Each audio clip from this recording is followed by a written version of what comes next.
All right, so this is question 14, and I opened up this Excel file, and notice when I open it up, it just has this information here, and it wants you to find the mean. So I'm just going to type this. You don't have to, but I'm going to just type it, the mean, the median, and the mode. And this is where in the videos I show, on our YouTube playlist, I show how you always start a formula with an equal sign. And then you will do average, open a parentheses, and then highlight these values and close the parentheses. So you can see what's happening. The equal says compute this for me. Compute what? The average. Where do I compute it? Cells B2 through B12, which is right here. When I hit enter, that actually gives me this answer.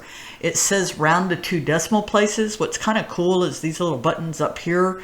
You can click until it goes to 2 decimal places and it kind of rounds it for you. So that's kind of nice.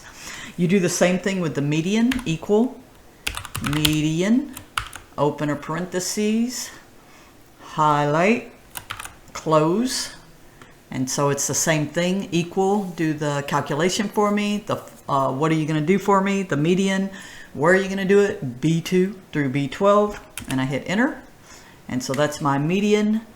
I can even add a decimal place to make it 2 decimal places with that 2, 0.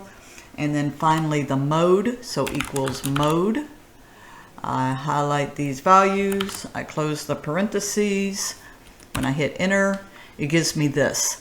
Now what this means, because I didn't get a number, is that there actually is no mode. So that's what that would mean. And so if I look at the answers here, and let me go back and get my Excel sheet, you can see 230.19, 231.20, and then no mode. And this is how you want to answer all of these, where you'll use these Excel formulas in that Excel sheet.